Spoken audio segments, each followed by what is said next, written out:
علی علی مولا علی، علی علی مولا علی، علی علی مولا علی، علی علی مولا علی۔ علی کے عشق نے مرنے نہیں دیا ہم کو، علی کے عشق نے مرنے نہیں دیا ہم کو۔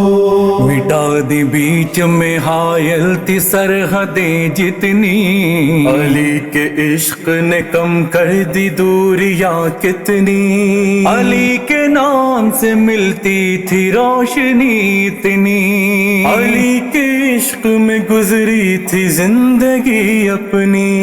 خزان ماں کی طرح گود میں لیا ہم کو، علی کے عشق نے مرنے نہیں دیا ہم کو، علی کے عشق نے مرنے نہیں دیا ہم کو، علی کے عشق نے مرنے نہیں دیا ہم کو۔ علی علی مولا علی، علی علی مولا علی، علی علی مولا علی، علی علی مولا علی۔ خزاں کے شہر کو فصل بہار دیتا ہے، نقوش خاتم ہستی ابھار دیتا ہے، گلے حدود بشر کو نکھار دیتا ہے، علی کا عشق مقدر سوار دیتا ہے، علی کی ذات بجو اعتبار رکھتا ہے، وہ اپنی موت کو بھی اختیار رکھتا ہے۔ علی کے عشق نے مرنے نہیں دیا ہم کو، علی کے عشق نے مرنے نہیں دیا ہم کو۔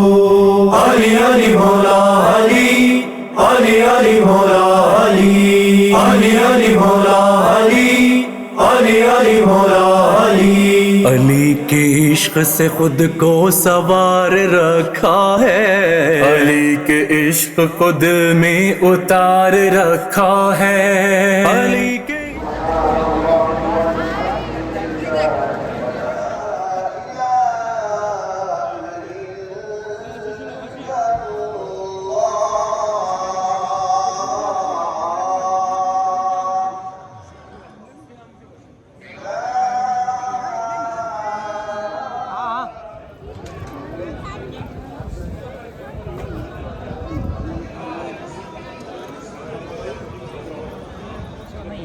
لہذا جب بھی ہم داخل ہوں اس گھر میں اور اس جیسے جتنے بھی گھر ہیں تمام گھروں میں پہلے اذن دخول پڑھیں اور اس کے بعد اس گھر میں داخل ہوں۔ لہذا ہم اور آپ جو ہے اذن دخول عشق نے چہرہ سوار رکھا ہے، علی کے عشق نے میرا وقار رکھا ہے، سوائے اس کے دامن میں نعمتیں بڑھتی، علی کے چاہنے والے کا موت کیا کرتی۔ علی کے عشق نے مرنے نہیں دیا ہم کو، علی کے عشق نے مرنے نہیں دیا ہم کو۔ علی علی مولا علی، علی علی مولا علی، علی علی مولا علی، علی علی مولا علی۔ کسی کو کیسے پتا ہو کہ کیا ہوا ہوگا، بھلا وہ نظر کا عالم بیان کیا ہوگا، فرشتہ موت کا جب سامنے کھڑا ہوگا، بدن سے روح کو وہ قبض کر رہا ہوگا، جو موت آئی بصد اہتمام آئے گی، یہاں علی کی محبت ہی کام آئے گی۔ علی کے عشق نے مرنے نہیں دیا ہم کو، علی کے عشق نے مرنے نہیں دیا ہم کو۔ علی علی مولا علی، علی علی مولا علی، علی علی مولا علی، علی علی مولا علی۔ علی کے عشق نے بخشی ہے زندگی مجھ کو، انہی کے در سے ملا علم آگہی مجھ کو، سلام کرتی ہے دنیا کی روشنی مجھ کو، بس حیات نہیں خوف تیرگی مجھ کو، علی کے نام سے مشکل کا وقت ٹلتا ہے، لحد میں ان کی چراغ جلتا ہے. علی کے عشق نے مرنے نہیں دیا ہم کو، علی کے عشق نے مرنے نہیں دیا ہم کو. علی علی مولا علی، علی علی مولا.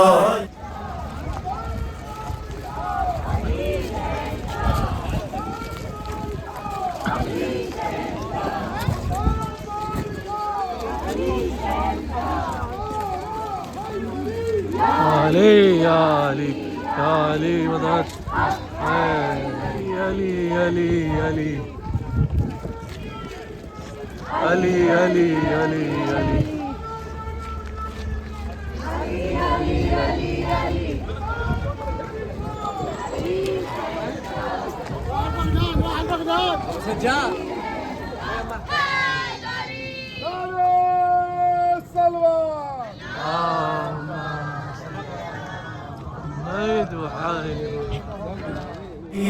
علی علی مولا علی، علی علی مولا علی. چلا جو قبر کی جانب تو تھوڑا ڈر تھا، مگر مجھے خبر تھی یہاں سے طویل ہوگا. بسم اللہ الرحمن الرحیم.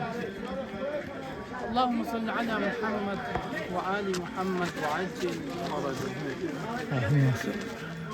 دنیا میں انسان کسی بھی مذہب سے تعلق رکھتا ہو، ایک حقیقت وہ ہے کہ جس کا انکار دنیا کا کوئی بھی فرد نہیں کرتا. اس حقیقت کا نام ہے موت. دنیا میں کوئی بھی ایسا نہیں ہے جو یہ کہے کہ مجھے مرنا نہیں ہے. ہر ایک کو مرنا یقیناً ہے، اور موت کے بعد بھی ایک دنیا. جتنے مومن اور اچھے لوگ ہیں اور ان کی روح قبض ہوتی، دفن کہیں بھی ہوں، روایات سے ثابت ہے کہ ان سب کی روحیں وادی السلام میں آتی ہیں. کیوں؟ اس لیے کہ امیر المومنین علی ابن ابی طالب علیہ السلام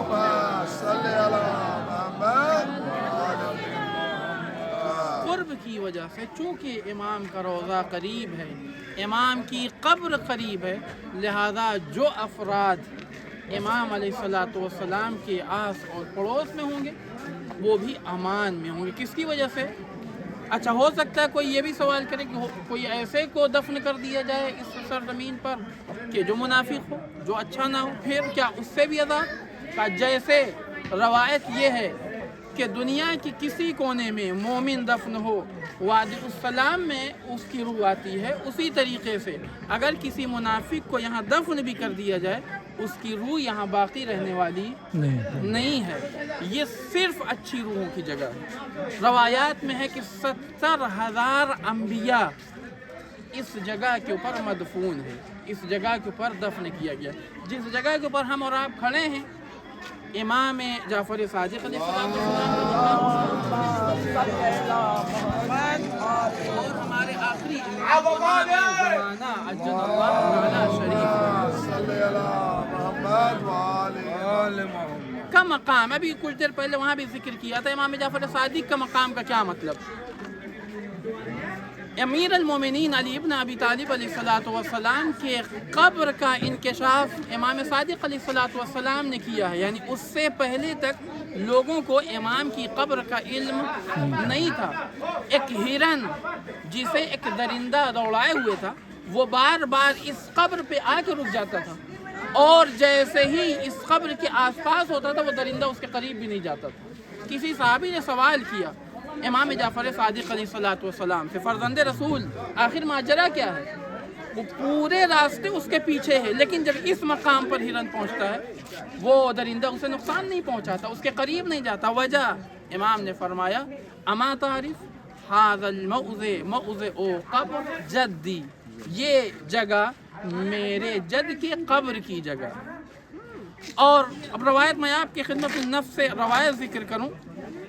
ابان ابن تغلیب روایت کرتے ہیں، کہتے ہیں کہ کنت مع ابی عبداللہ علیہ السلام، میں چھٹے امام جعفر صادق علیہ السلام کی خدمت میں حاضر تھا. فمر بظہر الکوفہ، اس پورے خطے کو، اب آج آبادی ہے، پہلے یہ آبادی نہیں تھی، یہ اس پورے خطے کو زہر الکوفہ کے نام سے یاد کیا جاتا ہے۔ زہر الکوفہ یعنی کوفے کے پشت کا حصہ، کوفے کے پیچھے کا حصہ، تو اس پورے خطے کو زہر الکوفہ سے تعبیر کیا جاتا تھا۔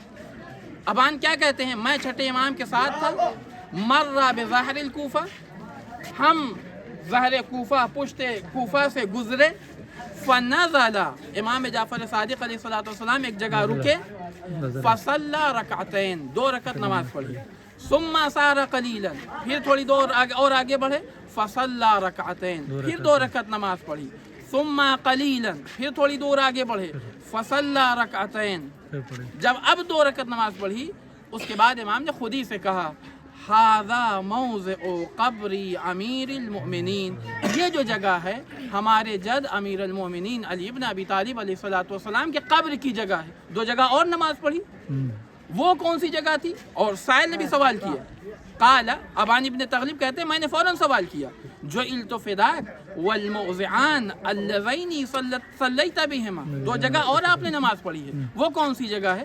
امام نے ارشاد فرمایا موضع راس الحسین و موضع منبر القائم علیہ السلام، یعنی یہ جگہ وہ جگہ بھی ہے کہ جہاں امام حسین علیہ السلام کا سر رکھا گیا تھا، اور یہ جگہ وہ جگہ بھی ہے کہ جب ہمارا آخری امام زمانہ عجل اللہ تعالی شریف ظہور فرمائیں گے تو امام کا منبر اس جگہ لگایا جائے جہاں سے امام علیہ السلام خطبہ دیں گے۔ بعض روایات میں ہے کہ مسجد کوفہ جو اس وقت اس تنگ حالت میں دکھ رہی ہے، اس مسجد کوفہ کو اتنا وسیع کریں گے کہ اگر کوئی انسان اس مسجد کے ایک دروازے سے داخل ہو کر دوسرے دروازے سے نکلنا چاہے تو پورا دن اس کا لگ جائے گا صرف اور صرف داخل ہونے میں اور خارج ہونے میں، اتنا وسیع کیا جائے گا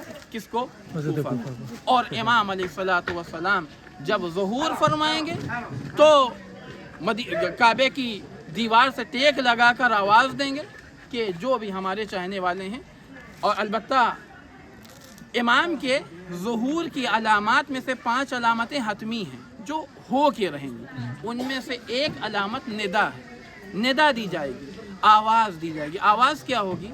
آواز ہوگی الا شیعۃ امیر المؤمنین ان امامکم قد ظہر اذهبوا الى امامکم، تمہارا امام ظاہر ہو چکا ہے، جاؤ اپنے امام کی طرف جاؤ۔ 2 آواز ہوگی، ایک آواز صبح کے وقت، ایک آواز شام کے وقت۔ صبح کی جو آواز ہوگی وہ امام علیہ السلام سے متعلق ہوگی، شام کی آواز شیطان کی ہوگی، شیطان ایک آواز دے گا یا شیعۃ عثمان، عثمان قد خرج اذهبوا الى عثمان، اے عثمان کے چاہنے والوں، اے عثمان کے ماننے والوں، عثمان بھی قبر سے باہر نکل آئے، جاؤ عثمان کے ساتھ ہو جاؤ۔